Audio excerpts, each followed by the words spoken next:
Hello and welcome to hope Tushant Yadav. आज की इस वीडियो में हम करेंगे द हिंदू न्यूज़पेपर का क्रिटिसिज्म, जो हर एक गवर्नमेंट का क्रिटिसिज्म करता है, क्योंकि हिंदू ने एक अपने एडिटोरियल में फैक्ट्स गलत दिए हैं। हाँ भाई, हिंदू से ये काम बहुत रेयरली होता है, लेकिन आज का जो न्यूज़पेपर है उसमें हिंदू ने गलत फैक्ट दिए हैं। आज वो चीज़ हम देखेंगे। और सरप्राइजिंग बात यह है कि हिंदू ने तो फैक्ट गलत दिए ही दिए हैं, साथ में जिन्होंने हिंदू पेपर का एनालिसिस किया है उन्होंने भी ये फैक्ट सही करके आपको बताया नहीं है। ऑथेंटिक सोर्स से चेक नहीं किया, क्रॉस चेक करके आपको सही फैक्ट नहीं बताया है। तो मोस्ट ऑफ द जो हिंदू एनालिसिस करते हैं उनकी बात मैं कर रहा हूं, जिन्होंने गलत आपको इन्फॉर्मेशन दी है। आज उस इन्फॉर्मेशन को भी हम सही करेंगे, करेक्ट करेंगे। लेकिन सबसे पहले हम करेंगे द हिंदू का क्रिटिसिज्म, बहुत रेयरली करने को मिलता है। आइए करते हैं द हिंदू पेपर का क्रिटिसिज्म। चलते हैं उस एडिटोरियल पर। एडिटोरियल का नाम है democratise and empower city government. ये लिखा है तिकेंद्र सिंह पनवर जी ने, और इन्होंने जो है अपना एक जो फैक्ट गलत बताया है उस पर डायरेक्टली आते हैं।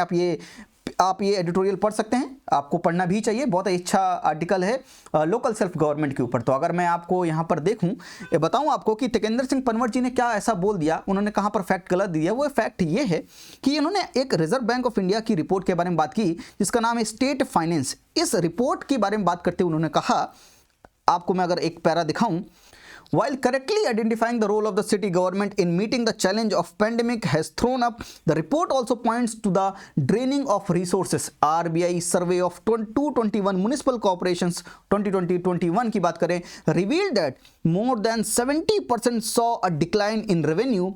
In contrast, their expenditure rose by almost 71.2%. यहाँ पर एक फैक्ट हिंदू ने सही दिया है और एक फैक्ट गलत दिया गया है।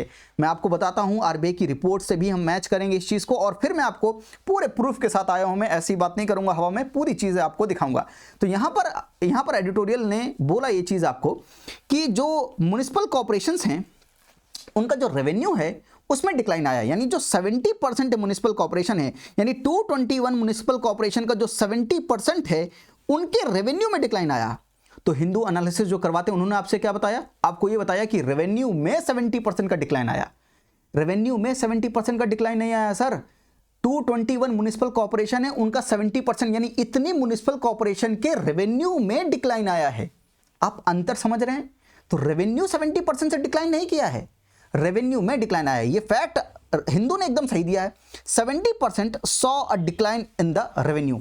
ठीक है बात, यानी 221 का 70% निकाले, इतने म्युनिसिपल कॉर्पोरेशन के रेवेन्यू में डिक्लाइन आया है। अगली लाइन क्या है, in contrast their expenditure rose by almost 71.2%। यानी यहां पर द हिंदू का जो एडिटोरियल लिख रहे हैं वो साहब बोल रहे हैं कि उनका एक्सपेंडिचर 71.2% से बढ़ गया है, राइज हो गया है। ये गलत फैक्ट है, ये गलत फैक्ट है।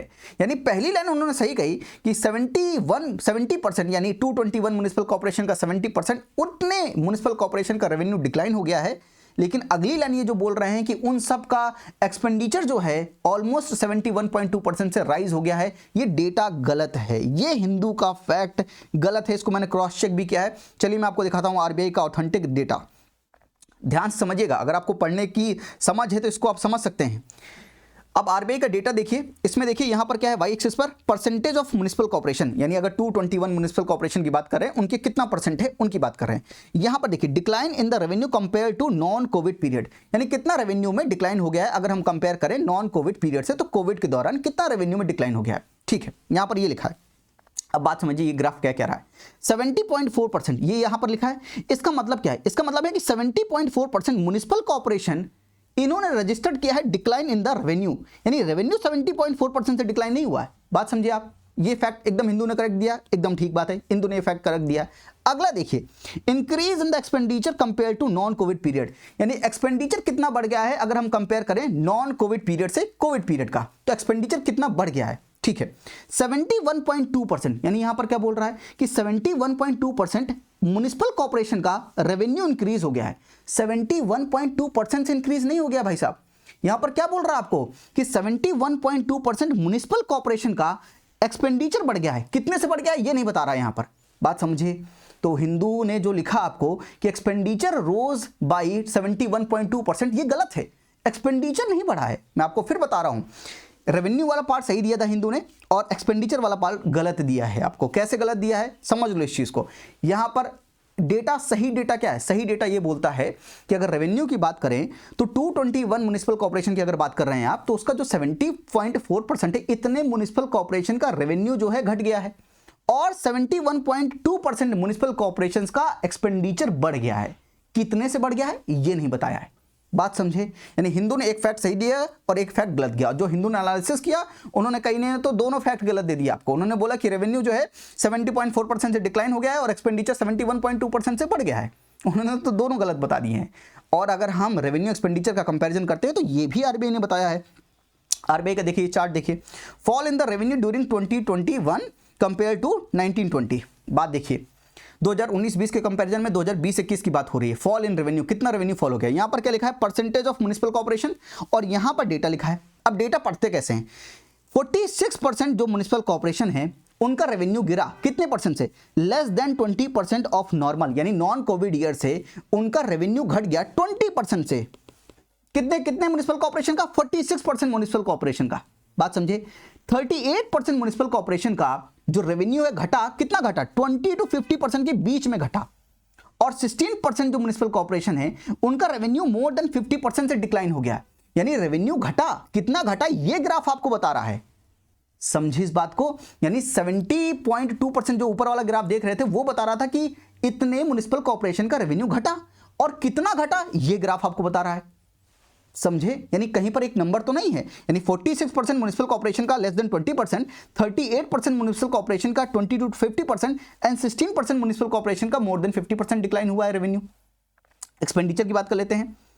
Increase in the expenditure during 2021, 2019-20 के कंपैरिजन में देखें एक्सपेंडिचर कितना बढ़ा? 55% ऑफ म्युनिसिपल कॉर्पोरेशन का एक्सपेंडिचर बढ़ा लेस देन 20% से।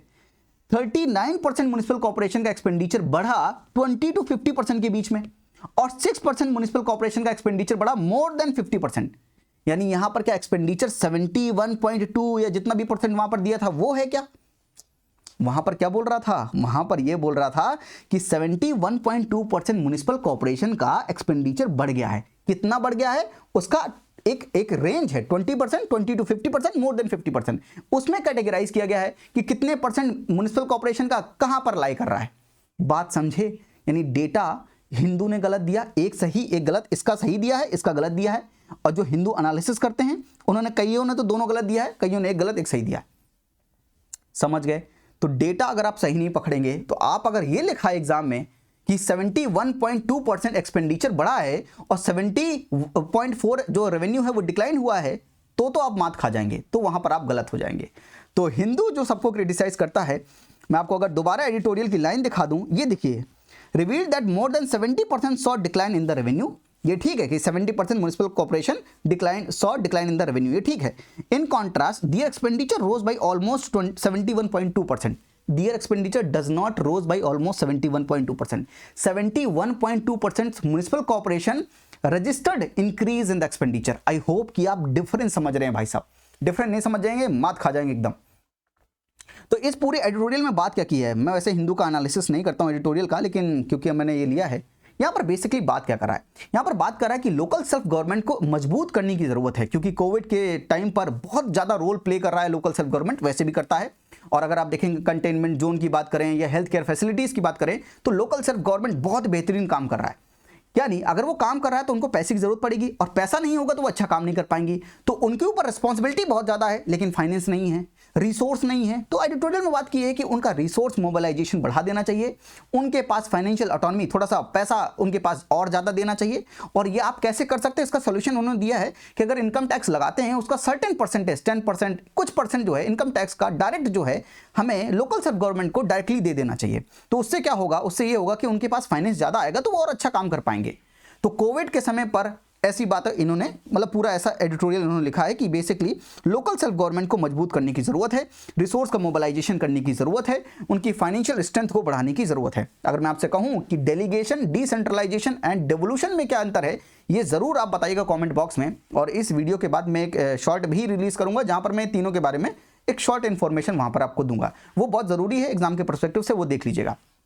तो यहाँ पर पूरा एडिटोरियल का आपको एसेंस समझ में आ गया कि क्या ना क्या चाह रहा है। बेसिकली रिसोर्स का मोबिलाइजेशन की बात कर रहा है, वो बोल रहा है यहाँ पर एक थोड़ा स्पेसिफिक होकर ये सिटी गवर्नमेंट की बात कर रहा है, लोकल सेल्फ गवर्नमेंट में सिटी गवर्नमेंट को ज़्यादा फोकस करके बात कर रहे हैं। इन्होंने यहाँ पर कहा है कि ज़्यादा रेवेन्यू जो होता है सिटी गवर्नमेंट सिटी से ही आता है, बेसिकली 90% जो रेवेन्यू है वहाँ से ही आता है सरकार का, और उन्हें सरकार को क्या करना चाहिए, ज़्यादा से ज़्यादा जो है फाइनेंस का डिसेंट्रलाइजेशन करना चाहिए, लोकल सेल्फ गवर्नमेंट को थोड़ा सा फाइनेंशियल ऑटोनॉमी देनी चाहिए, उनको पैसा देना चाहिए ताकि वो क्या कर सके, वो फाइनेंस का जो है उसको यूज करके और अच्छा काम कर सके, क्योंकि उनके पास रिस्पॉन्सिबिलिटी बहुत ज़्यादा है, इंप्लीमेंट करने के लिए बहुत सी चीज़ें हैं, तो उसके लिए फाइनेंस की बहुत ज़रूरत पड़ेगी। तो ये पूरा एसेंस था democratise and empower city government. ये जो तिकेंद्र सिंह पनवार साहब ने लिखा है बहुत अच्छा लिखा है, लेकिन यहाँ पर फैक्ट उन्होंने गलत दिए है, जो हमारा क्रिटिकल एस्पेक्ट है। द हिंदू वैसे ऐसी गलती नहीं करता है, लेकिन ठीक है, आज हमने उसको पकड़ लिया है और आपके हमने आई होप कि फैक्ट भी करेक्ट करवा दिए। एनालिसिस का मतलब एसेंस जो है वो भी मैंने आपको बता दिया है। आई होप कि आपको वीडियो अच्छी लगी होगी।